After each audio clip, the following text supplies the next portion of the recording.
जीवन की बात प्रस्तुत करता है तुलसी माता की अनोखी कथा। जिस क्षण यह सृष्टि रची गई, उसी पल एक बीज भी बो दिया गया था। अ डिवाइन स्पार्क, जो नारीत्व की शक्ति, भक्ति की पराकाष्ठा और प्रेम के बलिदान का प्रतीक बनेगा। यह बीज थी तुलसी, एक साधारण वनस्पति नहीं, बल्कि स्वयं भगवान विष्णु की अंशरूपा, जिनका जन्म, विवाह और श्राप, तीनों ही घटनाएं समूची सनातन परंपरा में एक चमत्कारी अध्याय हैं। प्राचीन काल की बात है। स्वर्गलोक में भी देवता अशांत थे। दानवों की शक्ति बढ़ रही थी और पृथ्वी पर अधर्म ने अपना स्थान पक्का करना शुरू कर दिया था। कहीं कहीं साधना की लौ जल रही थी, लेकिन उस लौ को हवा देने वाला कोई न था। ऐसे समय एक स्त्री का जन्म हुआ, एक महान तपस्विनी, जिनके भीतर स्वयं देवी लक्ष्मी का अंश समाया हुआ था। उनका नाम था वृंदा, यानी वृंदा। वे असुरराज कल्याण का कन्या थी। बचपन से ही उनका हृदय भगवान विष्णु में रमा रहता था। जब बच्चे खेलते, वह विष्णु का स्मरण करती। जब बालिकाएं श्रृंगार करतीं, वृंदा ध्यान करती। और जब युवतियां विवाह की कल्पना में खो जातीं, वृंदा अपने आराध्य की पूजा में लीन रहतीं। परंतु भाग्य के विधान विचित्र होते हैं। वृंदा का विवाह हुआ शंखचूड़ नामक एक शक्तिशाली दैत्य से। शंखचूड़ कोई सामान्य राक्षस नहीं था। वह था भक्ति, तप और दान का प्रतीक। उसे ब्रह्मा जी से वरदान प्राप्त था कि जब तक उसकी पत्नी वृंदा पतिव्रता रहेगी, कोई उसे मार नहीं सकता। शंखचूड़ को यह ज्ञात था कि उसकी पत्नी पतिव्रता है। वह जानता था कि उसका जीवन वृंदा की पवित्रता पर टिका है। परंतु वह अहंकार में डूब गया, सोचा कि अब उसे कोई हरा नहीं सकता। उसने देवताओं पर आक्रमण करना शुरू किया। इंद्र भयभीत हुए, वरुण छिप गए, अग्नि मंद हो गई। स्वयं शिव और ब्रह्मा भी चिंतित हो उठे। तब सबकी आशा बनी भगवान विष्णु। लेकिन भगवान जानते थे कि शंखचूड़ को मारने का एक ही उपाय है, वृंदा की पतिव्रता धर्म को भंग करना। क्या भगवान ऐसा कर सकते थे? यह निर्णय आसान न था। भगवान विष्णु को वह सब करना था जो धर्म की रक्षा के लिए आवश्यक हो। और फिर प्रारंभ हुआ एक रहस्यपूर्ण नाट्य। वृंदा हर दिन प्रभु विष्णु की पूजा में लीन रहती। उसका संकल्प अटूट था, मेरे पति सदैव विजयी रहें, कोई उन्हें पराजित न कर सके। और जैसे जैसे उसका जप गहराता गया, वैसे वैसे शंखचूड़ की रक्षा और शक्ति दोनों बढ़ती गईं। देवता भयभीत हो उठे और अंततः उन्होंने भगवान विष्णु से निवेदन किया। विष्णु जी का हृदय विचलित था। उन्होंने वृंदा के तप को देखा था। वे जानते थे कि वृंदा का प्रेम, श्रद्धा और भक्ति निष्कलंक थी। पर धर्म की रक्षा के लिए उन्हें अब एक निर्णय लेना था।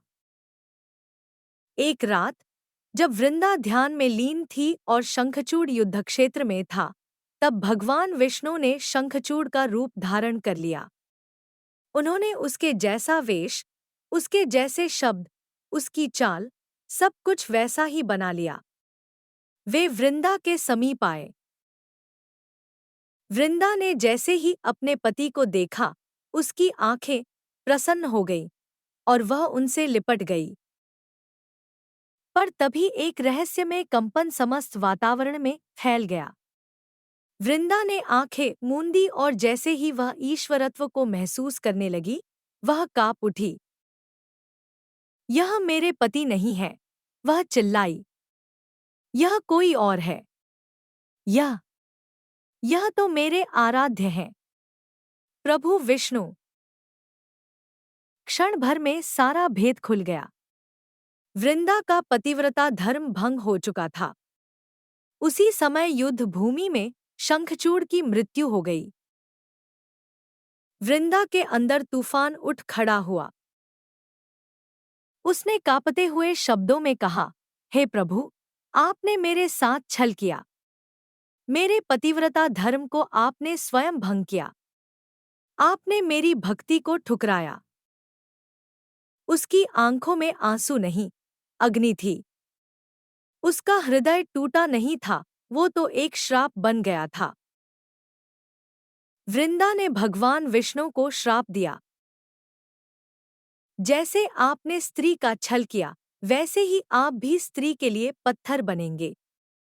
आपको स्त्री से वियोग सहना पड़ेगा, और आप जिस रूप में मेरे समक्ष आए हैं, वह रूप पत्थर बन जाएगा। श्राप सत्य हुआ।